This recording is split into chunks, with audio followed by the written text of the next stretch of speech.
can fly. Then after some times, an eagle that can fly into the greater heights. Flying into your greater heights is not a one-day business.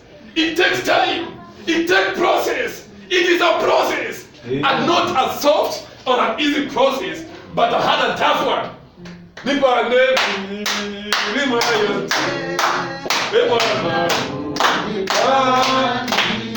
Yes, if you want to know how to climb your mountains, you have to pass through a process of rejection, of despise. You have to pass through the process of coming out of your comfort zone. Let me tell you this. If you leave a church because of discomfort, to go to a church where you sit comfortably, you will never grow. You will never be noticed. God is creating that discomfort amid this abundance of prayers and of peace by you, so that He elevates you to the kingdom of peace. Amen. Am I talking alone? Am I talking alone? Yes, sometimes the Lord Almighty can cause or create commotion between you and your mom. Yes, in the house that you are living, so that you go and get your own house to depend on yourself. Amen. It is not a curse. It is not a rejection. It is a process of elevation. Someone wants you to grow. Someone wants to elevate you. Someone wants you to be responsible. And it can only happen when you come out of your comfort zone. And the only way of coming out of your comfort zone is to start up your nest. Amen. Deuteronomy 11. Deuteronomy 32. What are you You know, an eagle is mentioned 34 times in the Bible. 34 times in the Bible. And an eagle is an unclean bird. Could you begin talking about an eagle, an eagle, an eagle? There are some qualities that an eagle has that are very educational. One has the station that I watch the most is National Geographic. Yeah, because I want to see God in nature. One has a great answer. So National Geographic preach to me more than even Christian channels. That's according to me. I'm not saying that you will be copy. One has a great answer. Napenda kuona documentary za wanyama sana. Amen. Amen. Deuteronomy 32:11. Wacha nisisome, mseme tumejisomea. Nataka mtu asome. The first line. Inasema 32:11. Deuteronomy, kumbukumbu la Torati. Aya ya 32, 32 ama 32. Hapo hajafika hapo. Mtu wa Swahili hapo. Mnapa Swahili version. Kuna mtu anaona Swahili version hapa. Okay, wa English asome kwanza. Alafu Kiswahili afuatie. Deuteronomy 32:11. Read. Mnaogopa kusoma? Inasema, as an eagle steereth up Wow, her nest. as an eagle steereth up her nest. Hebu tusemeni pamoja. As an eagle steereth up her nest. Again, as an eagle steereth up her nest. Again, As an eagle steereth up her nest. Swahili version. Mfano wa tai ataharikishaye kioto chake. Wow, mimi najuanga eagle inaitwa mwewe. Kumbe inaitwa tai kwa Kiswahili. You have learned something, yeah? Hebu rudia, repeat again. Mfano wa tai ataharikishaye kioto chake. Ataharikishaye. Kioto. Ataharikishaye. Ataharikishaye. Wala here. Wala asifiwe sana. Let me tell you, unajua unaongea Kiswahili, mnafia mnajua Kiswahili. Siku moja, sikuja kuongea hapa na Kiswahili sanifu mbele ya watu ndio uchue. Hiyo Kiswahili mnaongea hapa ni Kiswahili kuni. Kiswahili ya sheria, hiyo ndio mnaongea kwa mtaa, si ndio? Amen. And that's why speaking in the pulpit is very different when you speak, by the way, it's different from speaking in a mtaa, kwa village, yeah? Huko unaweza ongea anything na pass message, isn't it? But hapa kwa pulpit, wewe. Sasa ndio watu wanasema hapo anataka kupiga mchezo. Amen. So as an eagle stirred up her nest, it's what? And we're going to continue. Fluttered over her young. Mm-hmm. Spreaded abroad her wings. Mm-hmm. Taketh them, Mm-hmm. beareth them on her wings. Uh-huh. So the Lord alone did lead him. Yeah. There was no Okay, stranger. right hapo kwanza. You see, hiyo story nimewaambia ndio mipata hapo, isn't it? So kuna added information. Yeah? Inasema, so the Lord alone did lead him. Yeah? The Lord is comparing himself with an eagle. The way an eagle takes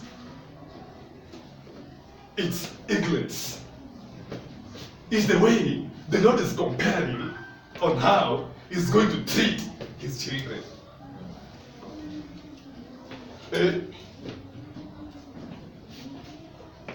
I said somewhere, whoever the Lord wants to elevate, let me repeat again. Whoever the Lord wants to elevate, he first crashes to nothing. Amen. Yes, whoever the Lord wants to elevate, he first crashes to nothing. Why are you nothing? Why are they calling you a nobody? Why are they calling you a nothing? It's because the Lord wants to elevate you. Amen. The Lord that we serve works with nobodies, with Jephthahs, with Davids, with Josephs in jail, with the Samaritan woman, a woman whose life was messed up by men. These are the people that the Lord uses the most. And the reason why their lives use like they are already shattered completely is because the Lord wanted to use them. The Lord wanted to use one of these two sons that belonged to this rich father in the story of the lost child. When they were living with their dad, everything was okay. If they want pizza, they used to get it. If they wanted birthday cake, they used to receive it. If they wanted parties, they used to get money from their dad and do them. So the Lord caused confusion to one of the sons. They wanted to use that son, isn't it, to spread a message somewhere. And that's why confusion struck him. Yes, he took his resources, he took his possession and his inheritance and went somewhere to live boisterously. So what happened? After some time, he found himself somewhere in the pig's pit. So it is only in the pig's pit that repentance comes. Is it true? Let me tell you, kama ungekuwa na mali na umepitia hizo vitu zote vitu kwa sasa ulifanya kwa dunia, alafu uko na mali, haungetubu. Because mali huficha vitu. Mali huficha aibu. Mali huficha hata laana kwa umbali, si ndio? Mali huficha hata laana. Umelaaniwa like who? This man alikuwa anaitwa nani? Nabal was a cursed man. But alikuwa na mali. They always say that this man was a fool, but he was wealthy. So mali huficha ujinga. Is it true? So ndio Mungu akulete come back to his kingdom. Atakutolea mali kwanza. Atakutolea glory kwanza. Atakutolea nguo, marafiki, atakutolea kila kitu mpaka watu wengi wakudharau kwanza. So that ujipate somewhere in a big speed. So it is only in the big speed that this son's mind came back to normal. The Bible says that when he came back to his senses, he remembered, I have a father. Amen. Mmoja watu ulinga. Mmoja sisi ni mapasa tunajiona. Sisi ni watumishi. Tunajionanga kutoka huko nje. Watu ulinga huko nje. Tuweze na kanisani, mapasa kitu gani? Sijui ni huyo mtu alikuwa analika tutasikia alipigwa na cancer after some time. So on his deathbed, ni vitu pastor yote. Unakuta pastor yule Tony ule, ni ndio pastor Tony tafadhali. Ule ndio nilikuwa na dharau ule. Unaona pastor alikuwa huko nitie tu hata mmoja tutafadhali. Akuje tu hapa niombe. Kasema Tena imekuwa namna gani? Well, because the Lord has turned that person's nest of health to the extent the doctor cannot cure you. Your money cannot redeem you. So you just need some extra power. Is that true? Is it true? It is. Amen. Amen. Amen. Amen. The Lord can create a scene in your life whereby you just see God. Just I'm just seeing God. I don't need this car. I don't need these things. I don't need this money. I need God. Why? Because your star, your nest is stirred up. Pray about prophetic anointing. Yes, and I will tell you the reward will be a star, a starred nest in your life. That's why sometimes tunapitia makubwa sana kwa maisha, si ndio? Bado tunafikiria kwa backslide. Is that true? Bado tunataka tuache kanisa, twende or something. It is because you know the reason why. Ulikuwa unaambia Mungu nipatie power ya kutoa mapepo. Na Mungu naye anakuangalia. Anaona huyu mtu ndiye anataka power ya kutoa mapepo, lakini ana weakness na ngome ndani yake. Na hizo ngome ni yeye mwenyewe anafaa kuzitoa. Si pastor, si prophet. So atafanyaje ndio atoe hizi ngome? I will star his nest. Ndio aniulize maswali. So unaweza unapigwa vita, labda mtu Mungu maswali. Nitokee kanisa. Nienda kanisa, ukienda kanisa yake unapigwa zaidi. Unarudi hizo. So unakaa mahali pamoja, ukiomba zaidi, ukiambia Mungu atanipatie direction. Mbona ule mchungaji wangu amenikataa? Hata Tony, tuliona akatangi watu na chukiaji watu, amenikataa hata kushika simu yangu. What is happening? Mwana anambia, "Carry your Bible and go to that church." Yeah. Sasa leo utaenda hapo, Wewe ndio unajiuliza, what is wrong with me? Maybe I have some issues. Why is it that Tony is hating me? Why is it that Pastor Thomas is hating me? Why is it that Brother Bas is blessing me? Maybe I have a problem. Maybe I have a weakness. I will go back to my father. After where? After coming or after noticing that you are somewhere in a pigs. In a pigs? Pigs. Not all pigs pits in your life are there as a curse. Not all rejection in your life are sourced by demons.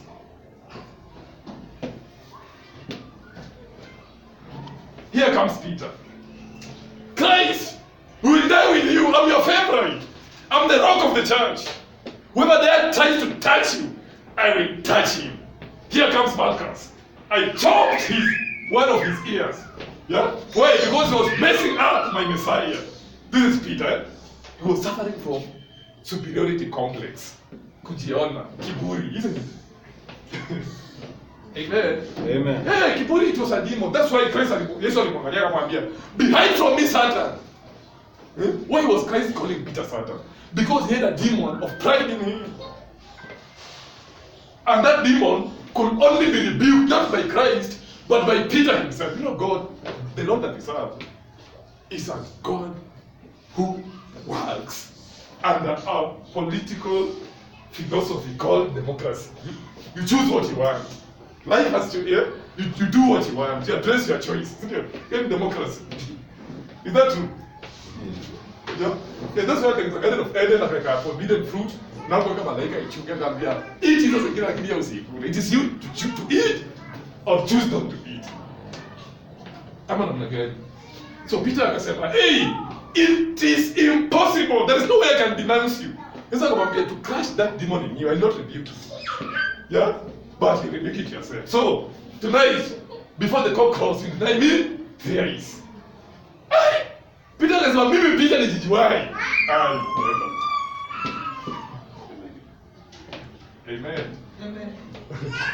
Unaweza sema wewe mchungaji uko to the highest level. Sisi yakuwa kwa dhambi ya usherati hata siku moja. Kidogo tuone wasichana watoto na vijana watoto. Hey! What will you do? Will you hang yourself? And that's why the Bible said we want judge. Kuna vitu zingine zinafanyika na watu wameishi na watu wale wameokoka so that they rebuke demons in them for they to receive greater anointing from God Almighty. So what happened to Peter? Hey, Peter, you know this man? I used to see you with him. No, I don't know him. Hey, Peter, this is what I said, I don't deny me. What is happening? Next time, hey, even your walking style, you walk like this man. I used to see you. No, I don't know what you're talking about. Hey, another one looked at him and said, even your dress code, man. Sema kama ni nguo inafanya basi. Kwanza nione kama ipajama, but I don't know this man. After some time, oh dear Lord.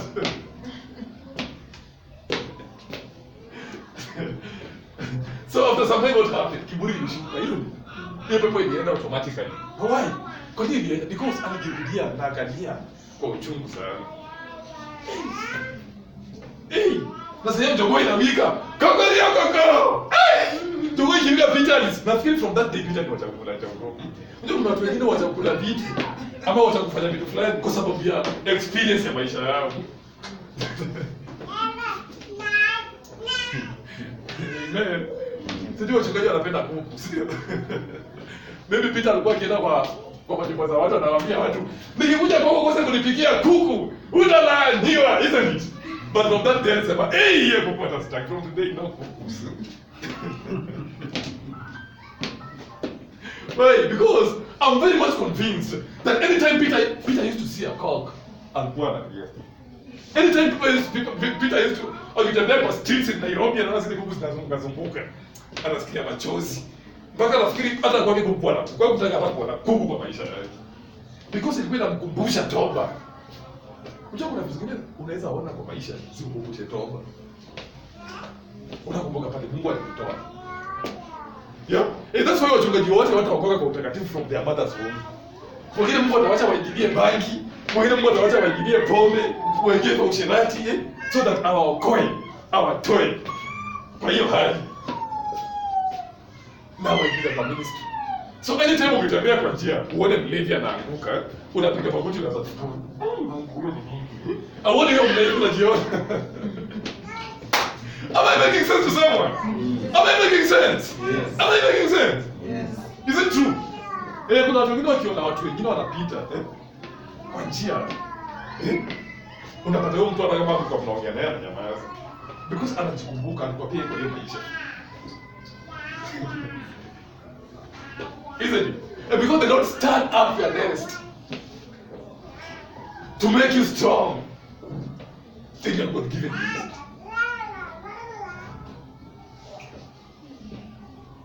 So next time when Peter met Christ, Kim alikuwa kierere, alikuwa one of the three inner circle. But alienda kama hataki kuacha Yesu because he knows that this man is real. Aliona the transfiguration, aliona watu wakipona, and this man is the savior. So nikimreject and go to hell. So andika kwa Yesu na kierere imelala. Unapita mtokeo sio kierere iliishia hapo. Kiburi iliishia hapo. Hizo alienda kama ni kando somewhere. Yesu akakaribia akasema, where is Peter? Bwana Peter amekaa huko nyuma. Akaanza kumuuliza, Peter, do you love me? Yes. Akasema kama sikia. Kwa sababu sikia kwanza alikuwa anasema, akiuliza Peter, do you love me? Do you love me? Akasema, yes, akirukaruka. But this time, yes. Why? Because that demon of pride is no more in his life. Why? Someone somewhere start up his best. Amen. Amen. Ni mara ngapi hapa mnakuwa na kiburi? Mnafanya ma actions la kiburi, unaambiwa kitu usikii. I do it. Alafu sasa ushaifanya na ndio ulimess. Next time ukisikia story. Sitaki kusikia hiyo story. Wewe sio ndio unasema ni story. I'm not there. So anytime you see that, you remember that scene, when you hate yourself, you look yourself as a very silly person. Isn't it? See, tunapitia vitu kama hizo. Why? The Lord was carrying your nest. Mungu anatoa hiyo pepo ya kiburi ndani yako.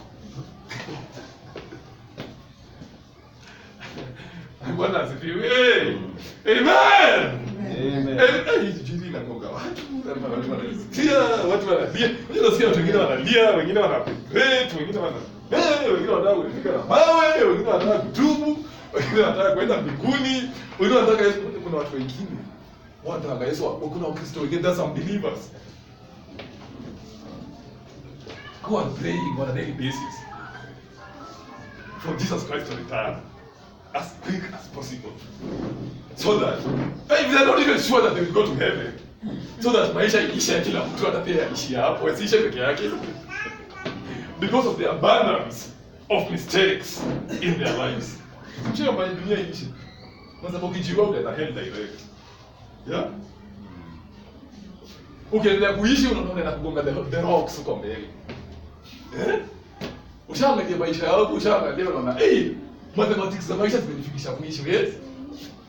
Let me tell you, if you reach at the end of the road, tie a knot and hang over there and wait upon the Lord. So, unaanza kuomba, when is Jesus Christ coming? Come and take me. Na Mungu anakuambia, though it tarries, it shall not tarry, but it will come for an appointed time. And my appointed time will be 3,500 years. So keep on praying for my coming. Why? Because of the challenges, because of the wrong choices, and the mistakes, the abundance of mistakes that we do. Yes, you can stand here smiling in your face, but crying in your heart. Instead of instead of taking that as a lesson that will catapult you to another level, you sit down and start crying, saying that my Lord has rejected me. No, the Bible says that He will never reject you, He will never forsake you. So if you say that the Lord has rejected you, that is stupidity. And that is the spirit of an antichrist, because you are going against the Bible. Repent and learn from your lessons of life, and the Lord will just elevate you. Let me tuendelee kusoma that verse. Tunaweza kusoma pale pa higher grounds. That's why nilikuwa naenda hiyo my higher grounds. By Macabell, Charles H. Gabriel, yeah?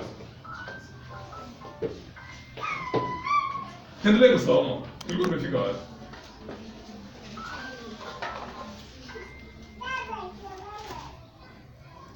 Thirteen. 12 and 13, Hebu soma. So the Lord alone did lead him. Yeah, it is the Lord who lead you. And there was no strange God with him. 13. He made him ride on the high places of the earth, that he might eat the increase of the field. And he did make him to suck honey out of the rock, and the oil out of the flinty rock. Good, hebu Swahili sana. Hebu mtu wa Swahili Bible asome.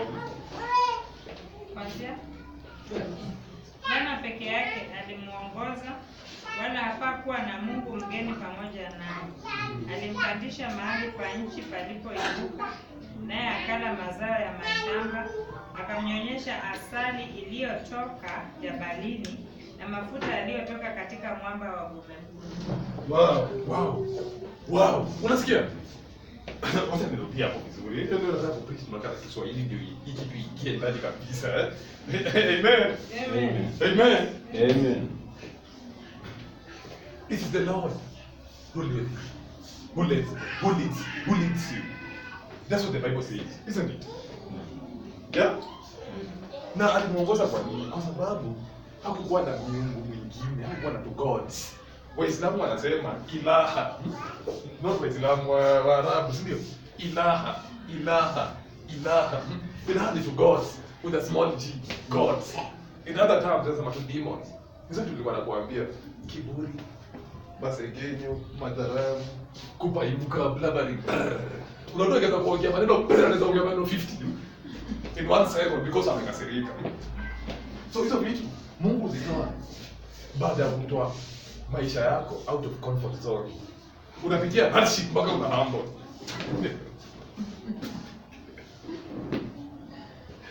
Amen. Amen. Amen. Amen.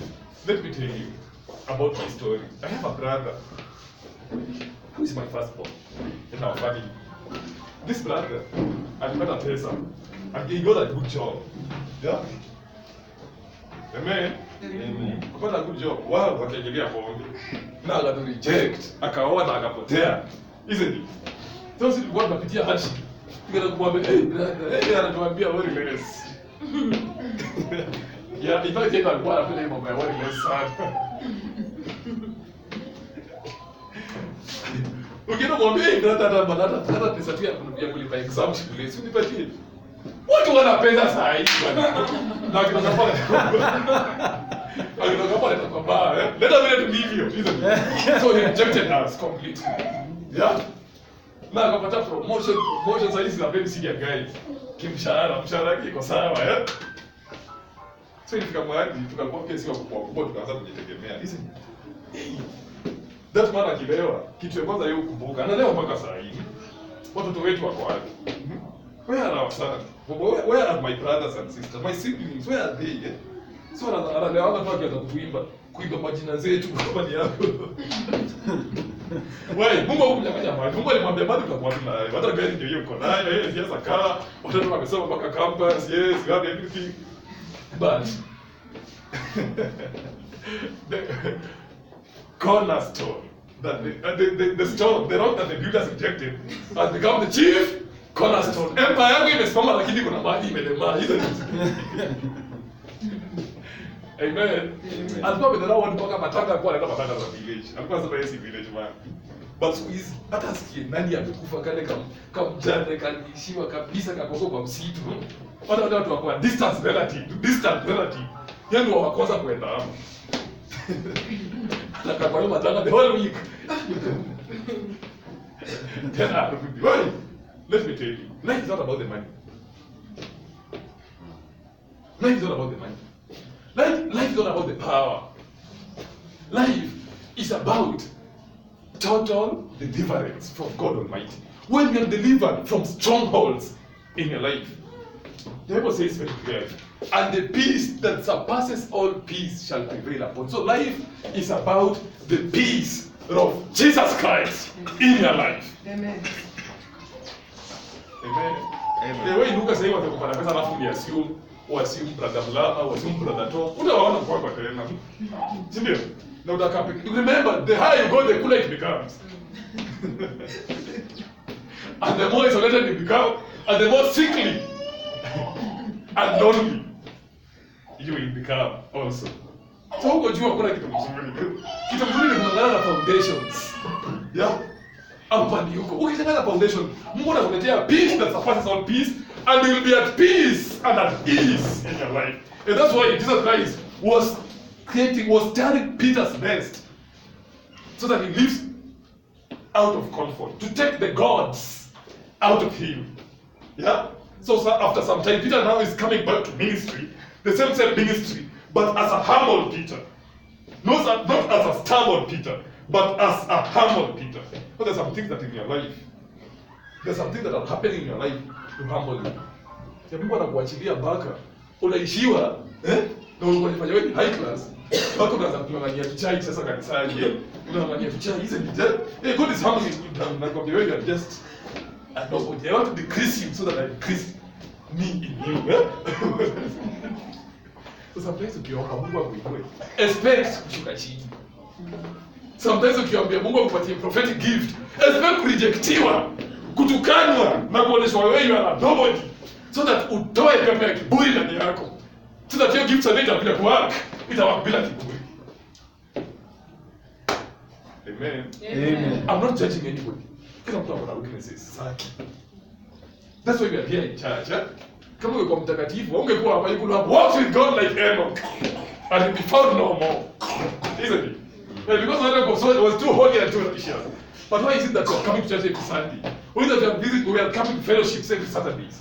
It's because we want the Lord to take the gods out of our lives.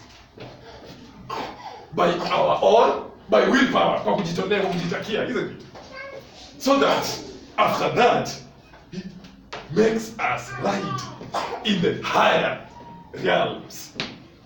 So that we eat and drink milk and honey in flinty rocks. That's what the Bible says. So if those gods in you will not be exterminated or taken out of your life completely, there's no way you can ride on the higher grounds. And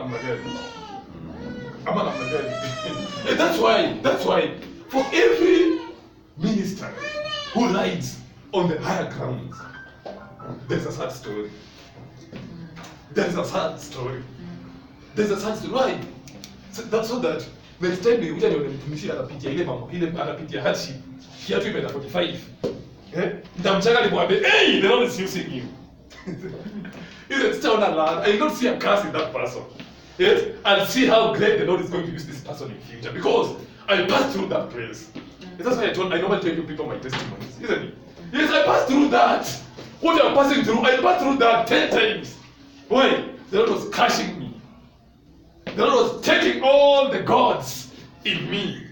So that next time when I see people passing through such things, I will take them as people, not as idiots, not as losers, not as useless people, but as people of God whom the Lord is just about to elevate to the higher grounds.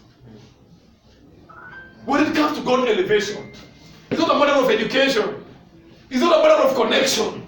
It's not a matter of your age, nor appearance. It's just a matter of being crushed down for God to be elevated. Nashuka chini winumiwe. Nashuka chini baba. Someone sang a song. Somewhere, isn't it? So what you're passing through is a process of elevation. My brother Basil alikuwa anaongea paso. Yeah? Alisema the book of Exodus 14. Yeah? Alisema the Lord was taking the Israelites out of comfort zone. Yes? By subjecting them into the hands of a wicked Pharaoh who forgot about Joseph. The Mungu alikuwa anafanya hizi vitu. Unajua? Do you know that? Because everything that happens under the sun is under strict scrutiny of God Almighty. So the Lord was doing that. Yes, I'm raising an evil Pharaoh so that to remind the children of Israel, the land that you're living is not your promised land. That is not your destiny. That is not your place. So you have to go back to your place. And the only way to go back to your place is to cry, is to repent, and return back to me, and I will send you my Messiah. And that's what happened. And Moses went as a Messiah. Yes, and he went to the Red Sea and commanded the Red Sea to part the waters. And it parted the waters. Yes, and he jumped over to the next shore with the children of Israel. After repentance, after crying, that's when they discovered that Egypt was not their destiny. How will you discover that Egypt is not your destiny if you worship God in silver platter? You become religious. Amen? Yeah, you become a religious person. Sisi tunatoa religion huku watu hizo kanisa za religion za mainstream. Wako na tumbo, wako na waida, they just go to church, they sit down and go out. Yeah?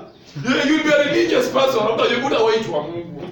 So for God to make you become a Pentecostal worshiper, who worships God in truth and in spirit, yes, it must happen the way it happened to Job. Your husband must reject you. Your marital status, yes, must be stand up. It must delay. Yes, you must be disappointed. Right? Because the Lord is creating a ministry in you. Yeah, what is going to be a Mungu? You don't say I'm not going to ni kelele. Yeah? Kabla mtu atengeneze meza, ataenda akate mti grrrr. Mti yangu chini kilia, waa chini. Yes, kile kwa nambari ikaungwe pwapo. Kapenda bebe kwa bodaboda ianguke, ya bebe ianguke ipeleke kwa workshop. Apige randa, achonge ikatekate, aduke msumari tikilia go. Ndio ikwe covered. Bwana asifiwe. Amen. If you are not ready to pass through this process, I'm telling you, you are not ready to be elevated. Am I making sense? Yes. Am I making sense? Yes. The Bible says that as this man called Job, he was wealthy, 10 children. Yes, when it comes to resources, he had 700 plus 700 plus 500 animals. He had gold, he had silver, he had a wife, he had good friends who are rich. But reach a point, everything failed him, including his health. But after some times, when the Lord revealed to him what was behind the curtains, he said, truly by hearing I used to hear you, but today I'm seeing you. You can't see God in the abundance, yes, of your children. You can't see God in the abundance of your possession. A man's word is not measured by the abundance of his possession, but by heart. And for that heart to qualify, it must be tested.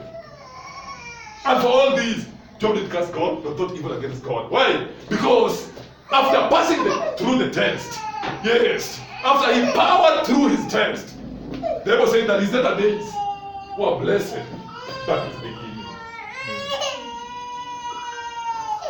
If you stand with God in your calamity, there is a guarantee of a future blessing in your life. Amen. It doesn't matter what you are passing through.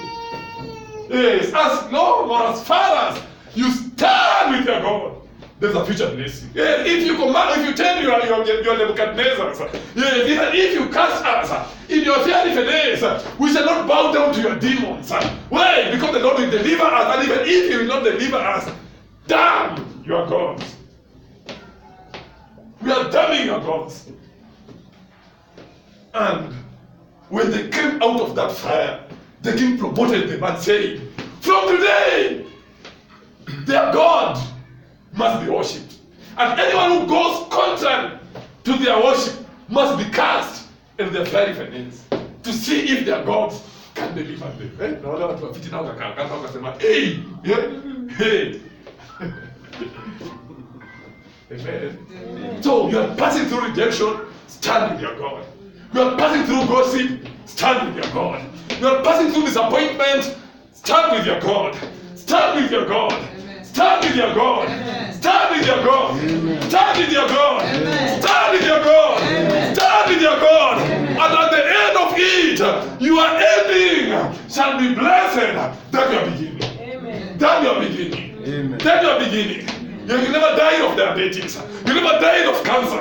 As your relatives are dying. You never died of poverty. As your relatives are dying. Your children will never get lost. As your relative children are getting lost. Why? Because you stood with your God, and God is standing with you and will remember you in your old Age. Why? Because you remembered Him in your youth. Don't expect the Lord to remember you in your old age if you fail to remember Him in your youth. In your youth means when you're strong, isn't it? When you're healthy, you used to go to church. When you're sick, I used to worship Him. When I used to have money, I used to go to church. When I didn't have fare, I used to trek on my way to the church. And then we look and say, hey, truly this man did something. Yeah? Yes, I failed to buy food in my house. I failed to buy clothes to my children. Yes, and give that money to my church. Not an event to be so that an event organized that church to go successful. Was I mad that day? And do you think that the Lord forgot what I did that day? It looks like magic in the logic world, but the Lord is just recording. The Lord is just recording. Yes, I'm persecuted in Christ, and I'm rejoicing because of this persecution. And the Lord is recording my persecutions. The Lord is recording my struggle. The Lord is recording my commitment. The Lord is recording my everything in the house of the Lord. One day, my end will detect, or will predict, or will do what will explain by God that I used to serve. I will not be testifying, but people will be seeing me as a testimony and testify by me. Nilikuwa nakwambia walikuwa najua tu fulani anaitwa brother Basi. Alikuwa anakuja kanisani na party na t-shirt ya Rexona. Isn't it? Alikuwa anabeba speaker anakimbia na mpaka Soweto anarudi. Lakini saa hii, hey. Wow, why? Because he's true with God. And people are using you as a testimony. Now they're coming to beg you, please, andika kitabu. Don't think that our tumishi andika kitabu hata ukachina na andika kitabu. No. Don't cheat yourself. They don't have that time. Yeah. Yes, au kaa tu What testimony na mzawatu. Anaita anatokea from not somewhere. And please, just let me write a book about you. And this book will be yours. You can say that you're the one who created this book. What I want is to write this book, we sell it, and get some cash from it. And that's what happens. Usifikirie wakina Raila Odinga watakavita wakina Kibaki. No, they don't have that time. I'm going to tell you about the 500 leaves.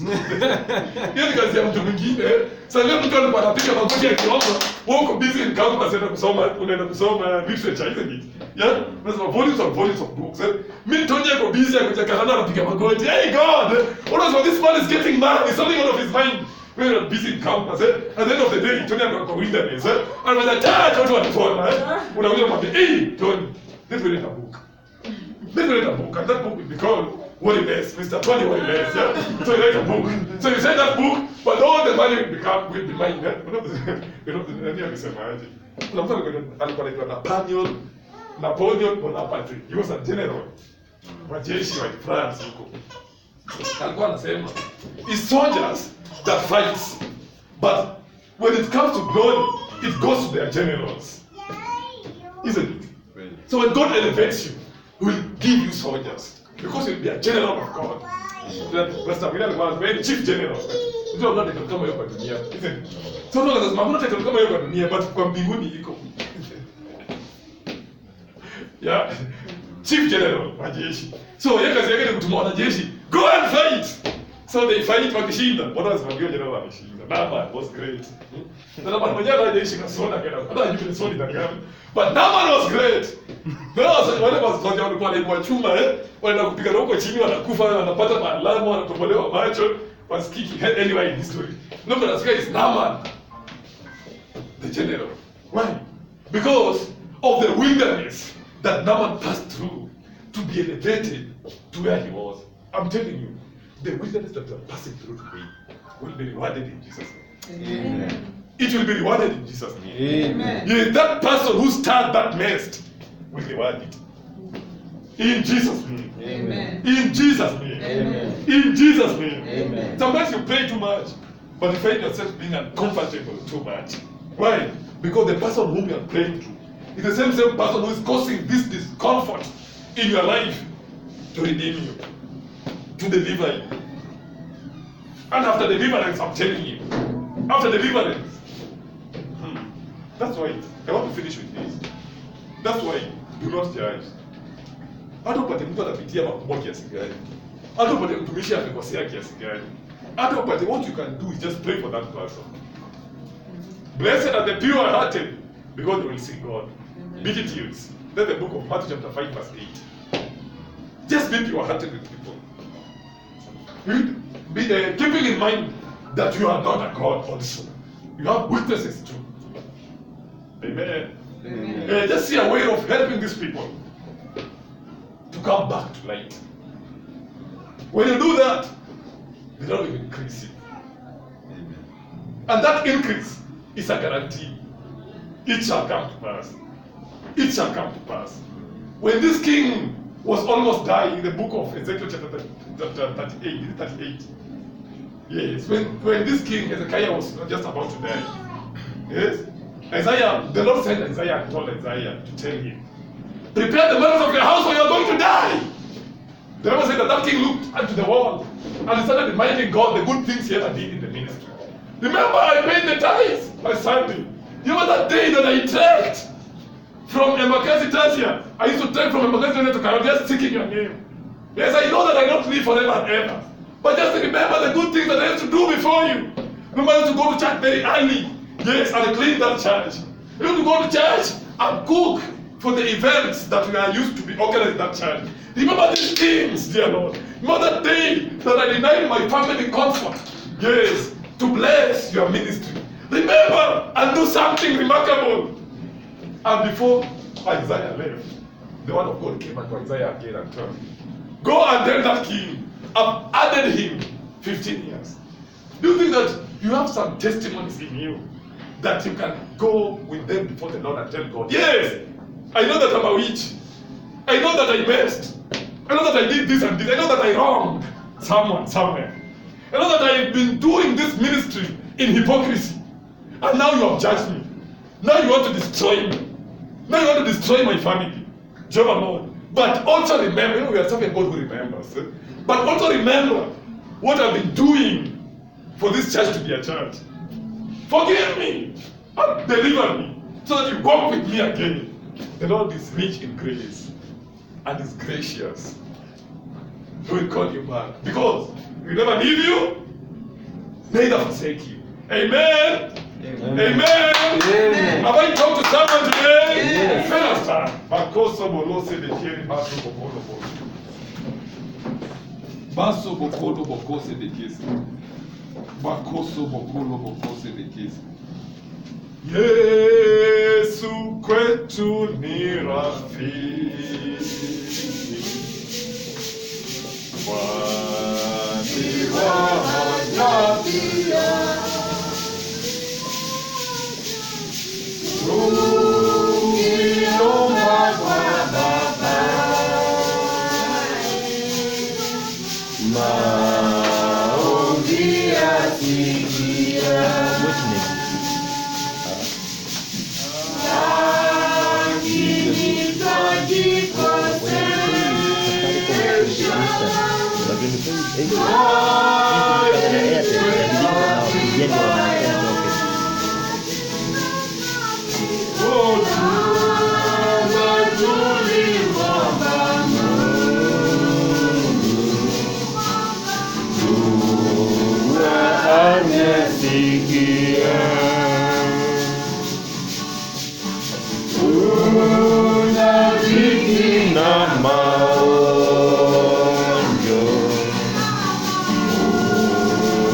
This song was sung by someone called Joseph Scriven.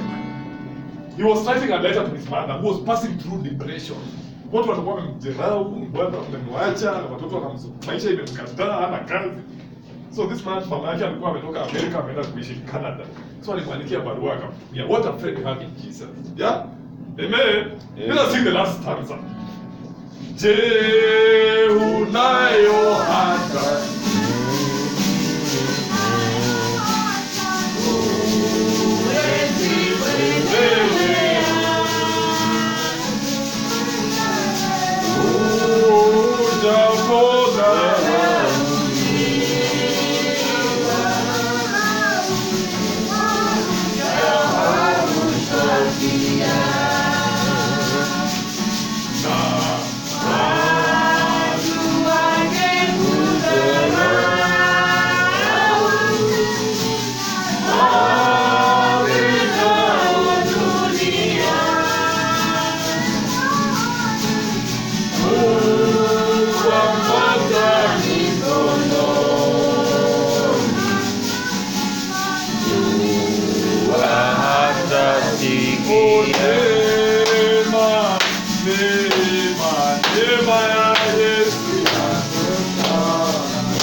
watu wakuja wapige magoti hapa mbele.